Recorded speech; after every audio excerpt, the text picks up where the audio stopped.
여러분 한 주간 평안하셨습니까? 오늘 시편 산책 9번째 시간입니다. 오늘은 시편 9편을 봅니다. 시편 9편 하나님 말씀을 먼저 봉독해 드립니다. 내가 전심으로 여호와께 감사하오며 주의 모든 기사를 전하리이다. 내가 주를 기뻐하고 즐거워하며 지극히 높으신 주의 이름을 찬송하리니 내 원수들이 물러갈 때에 주의 앞에서 넘어져 망하니이다. 주께서 나의 의와 송사를 변호하셨으며 보좌에 앉으사 의롭게 심판하셨나이다. 열방을 책하시고 악인을 멸하시며 저의 이름을 영영히 도말하셨나이다. 원수가 끊어져 영영히 멸망하였사오니 주께서 무너뜨린 성읍들을 기억할 수 없나이다. 여호와께서 영영히 앉으심이여 심판을 위하여 보좌를 예비하셨도다. 공의로 세계를 심판하시며 정직으로 만민에게 판단을 행하시리로다. 여호와는 또 압제를 당하는 자의 산성이시요 환난 때의 산성이시로다. 여호와여 주의 이름을 아는 자는 주를 의지하오리니 이는 주를 찾는 자를 버리지 아니하심이니이다. 너희는 시온에 거하신 여호와를 찬송하며 그 행사를 백성 중에 선포할지어다. 피 흘림을 신문하시는 이가 저희를 기억하시며 가난한 자의 부르짖음을 잊지 아니하시도다. 여호와여 나를 긍휼히 여기소서.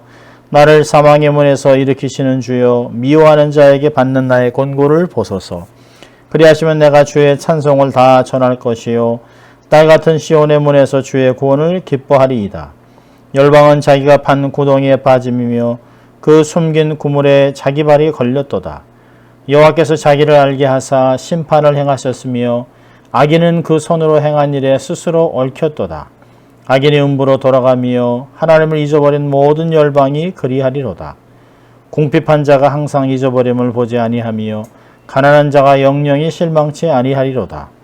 여호와여 일어나사 인생으로 승리를 얻지 못하게 하시며 열방으로 주의 목전에 심판을 받게 하소서. 여호와여 저희로 두렵게 하시며 열방으로 자기는 인생뿐인 줄 알게 하소서. 아멘. 하나님 말씀이었습니다. 오늘 시편 9편은 하나님은 정말 의로우신 공의로운 재판장이다 라고 하는 주제를 갖고 있습니다. 하나님을 중심에 모시고 있는 자의 고백입니다. 여러분 우리가 세상을 보면 참 질서가 없는 것 같고 악이 선을 압도하는 것 같습니다. 무질서하고 폭력을 가해서 강한 자가 약한 자를 짓밟고 전쟁을 일으키고 아주 무고한 자들이 학살을 당하는 전쟁도 우리가 보게 됩니다. 여러분 이러한 경우에서도 우리가 분명히 알아야 할 것은 하나님은 의로운 재판장이 되신다라고 하는 것이에요. 절대로 곧 없어질 피조물인 인간이 역사의 주인공이 될 수 없습니다. 오직 하나님만이 역사를 주관하시고 또 다스리고 있는 것을 알아야 하는 것입니다. 현대 사회가 겪고 있는 불의, 혼탁함 이런 모든 원인은 신에게 있지 않습니다. 타락한 인간에게 있습니다.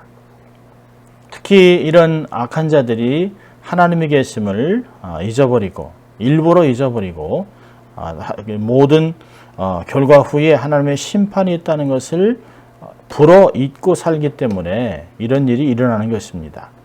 시편 14편 1절은 어리석은 자는 그 마음에 이르기를 하나님이 없다 하도다. 저희는 부패하고 소행이 가증하여 선을 행하는 자가 없도다.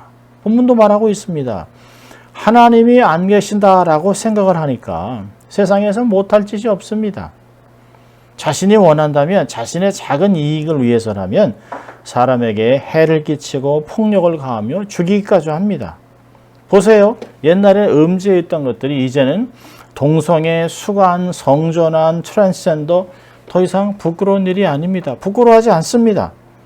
오히려 어린 유치원생들에게 초등학생들에게 학교에서 버젓이 교육이라는 이름으로 가르쳐지고 있습니다. 여러분 하나님을 잊어버리고 사는 사람들은 한낱 덧없는 권력과 명예를 추구하고 마치 그것이 전 세계의 주인인 양 떠받들고 집착하고 자랑합니다. 생명도 없고 자기 자신의 그 구원을 줄 수 없는 그런 것들에 목을 메고 살아갑니다. 여러분 분명한 사실은 이 세상의 모든 권세도 다 하나님의 권위 아래에 있다는 것입니다. 하나님의 주권 아래에 있다는 것이에요. 오직 이런 모든 것들은 하나님의 뜻을 이루기 위해 사용되는 도구일 뿐입니다. 하나님의 뜻을 이루기 위해 사용되는 것들이에요. 이것을 바로 깨달아야 삶의 방향성도 바로 정하고 의로운 삶을 살아갈 수 있습니다. 오늘 시편 저자는 여호와 하나님을 자신의 주인으로 선택했습니다. 그리고 하나님을 확고부동한 분으로 여기고 있습니다. 여러분, 세상이 변하고 또 사람의 마음도 변하고 사랑의 철학도 변하고 많은 것들의 정의도 변하지만 변하지 않는 한 분, 하나님, 그분은 변하지 않습니다. 그분이 말씀하신 말씀도 한마디도 1.1핵도 땅에 떨어지지 않습니다. 그런 변하지 않고 일관성을 가지고 우리를 대하시는 하나님을 시편 기자는 뚜렷이 바라보고 의식하며 살아가고 있습니다. 7절을 보면 여호와가 영원히 앉으심이여 심판을 위하여 보좌를 예비하셨다라고 이야기하고 있습니다. 오늘 시편 기자는 1절과 2절에 하나님을 전심으로 감사하고 기뻐하고 주의 이름을 높이고 또 온 세상에 주의 아름다움을 전하겠다고 선언하고 있습니다.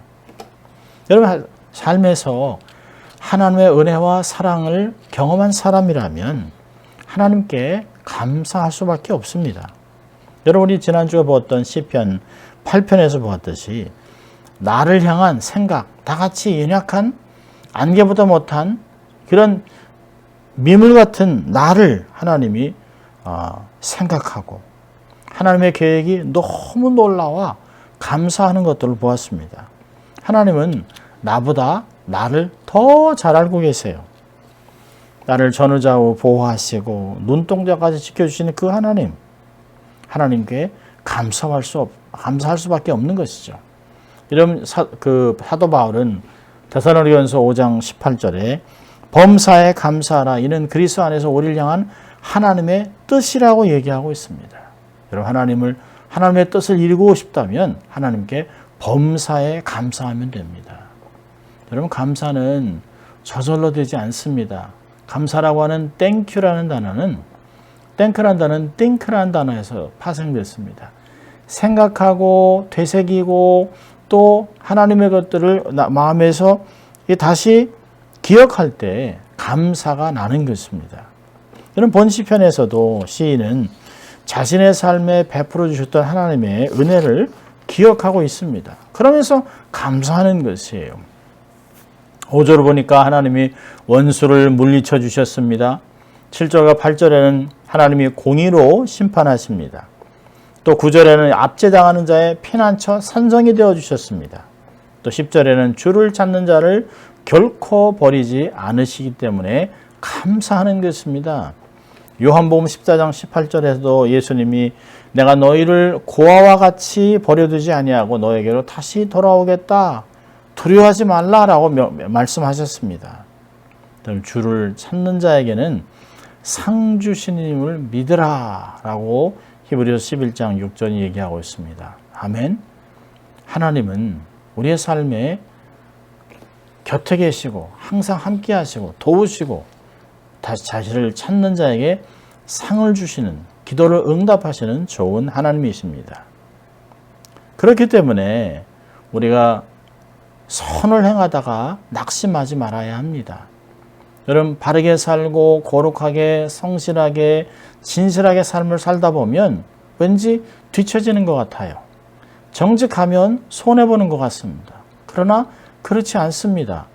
하나님이 다 보고 계시기 때문에 하나님이 우리의 삶에 보상할 것이기 때문에 결코 손해보는 삶이 아니에요. 우리는 끝까지 선을 행해야 하는 것입니다. 하나님이 함께 하시며 우리의 부르짖음을 기억하시기 때문에 우리는 선을 절대로 행하면서 낙심하지 말아야 됩니다. 12절과 18절에 보면 하나님의 우리의 부르심을 외면하지 않습니다. 우리의 신음마저 들으시고 위로와 함께 응답하시는 하나님입니다. 하나님은 결코 우리를 실망시키신 적이 없습니다. 당신의 신실함으로 늘 동일하게 변함없이 오히려 더 따뜻하게 가까이서 우리를 사랑하고 도와주시고 있습니다. 그래서 사도 바울은 로마서 12장에 원수 갚는 것을 하나님께 맡기라 이야기하고 있습니다. 오히려 원수의 머리 위에 숯불을 얹어주고 그들을 도와주라. 불이 없어서 숯불을 구하러 온 원수에게 그 머리 위에 숯불을 얹어서 그 집에 불을 펴서 할 수 있도록 오히려 선을 베풀라고 하는 말씀이 로마서 12장의 말씀입니다. 여러분, 우리가 원수를 갚으려다 보면 악한 생각을 하고 마음이 상하고 내가 당했던 것을 생각하면서 막 이를 갈기 때문에 우리의 마음이 오히려 상할 수 있습니다. 삶이 강팍해질 수 있어요. 모든 원수를 다 알고 계신 하나님, 다 보상하신 하나님께 맡기시기를 바랍니다. 그리고 하나님께 기도하고 부르짖는 것이에요. 하나님이 선을 행하면서 낙심하지 말라 명령하셨습니다. 갈라디아서 6장 9절을 보면 사도 바울이 우리가 선을 행하되 낙심하지 말지니 피곤하지 아니하면 때가 이름에 거두리라. 여기 피곤하지 않으면 하는 말은 포기하지 않으면, 중도에 낙심해서 그만두지 않으면 하나님이 반드시 때가 되면 이루라고 얘기합니다. 시편 126편에서도 정말 눈물 나고 힘들지만 눈물로 씨를 뿌린 자는 반드시 단을 거둔다라고 얘기하고 있습니다. 여러분, 농부가 힘들다고 어렵다고 눈물 나고 고생스럽다고 씨를 안 뿌리면 아무것도 거둘 수 없어요.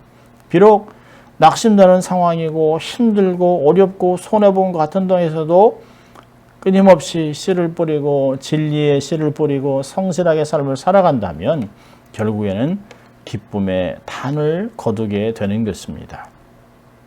하나님을 믿기 때문에 선한 일에 중도에 포기하지 않는 것입니다. 우리가 선을 행하면서 낙심하지 않는 것은 악인은 결국에는 망한다라고 하는 말을 16절 얘기하고 있습니다.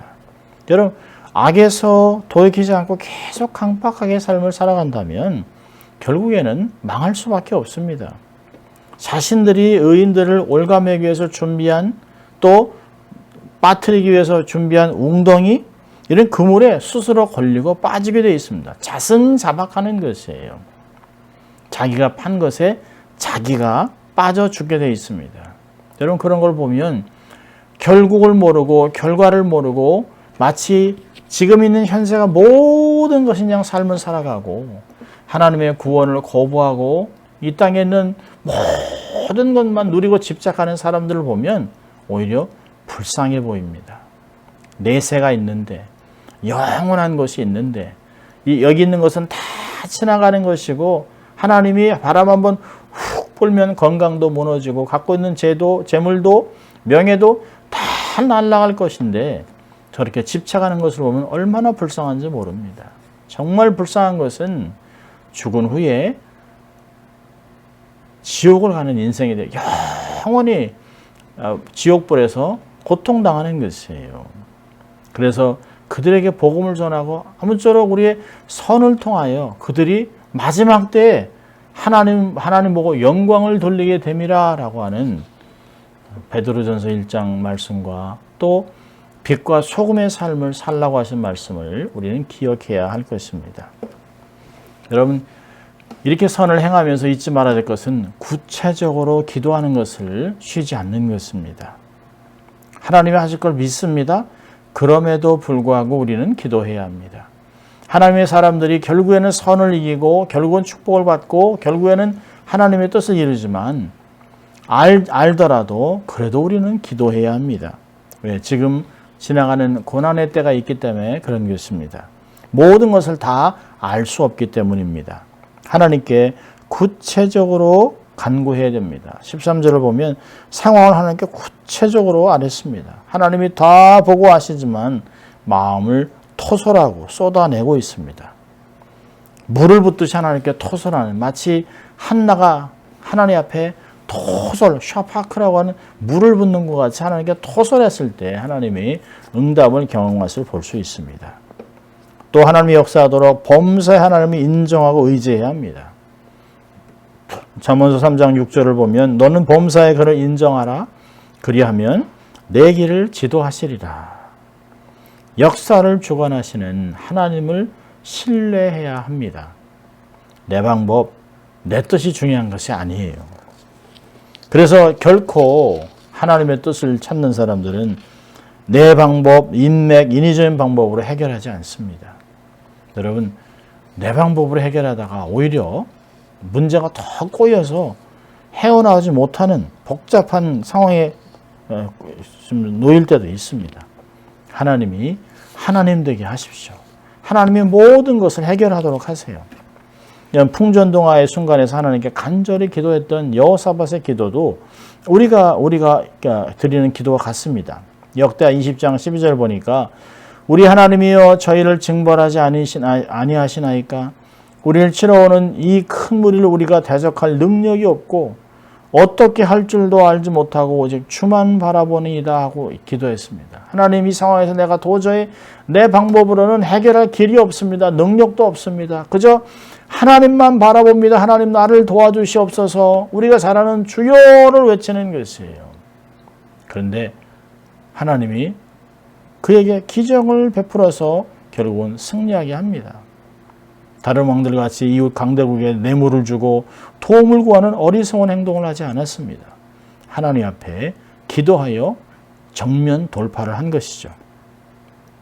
여러분, 사람이 자기의 실존을 알면 절대 교만하기 어렵습니다.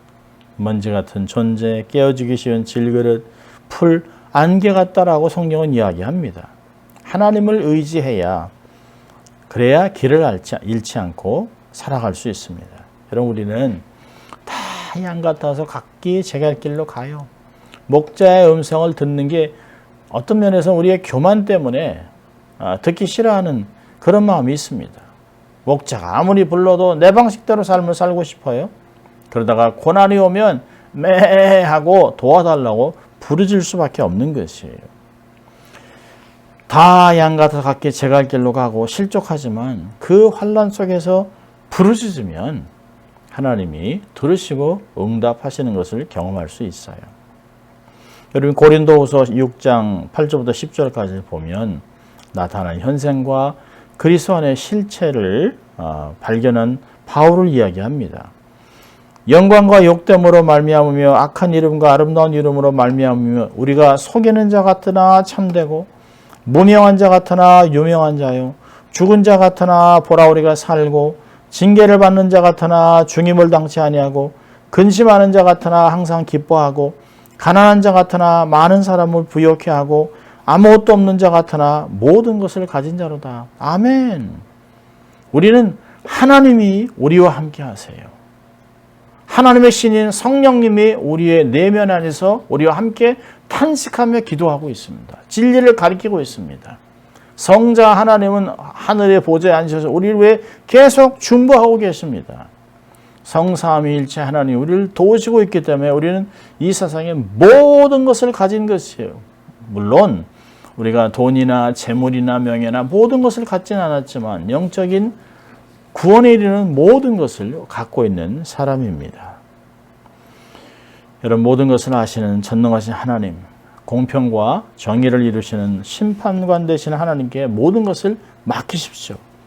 그러면 어려운 중에서도 사랑하는 자에게 잠을 주시는 그 하나님을 신뢰하고 쿨쿨 잠을 자고 아침에 안식하고 맑은 정신에 일어날 수 있습니다. 그리고 내 노력으로 내 방식대로 하려고 하지 말고 하나님이 일하시는 것을 보고 증인되시기 바랍니다.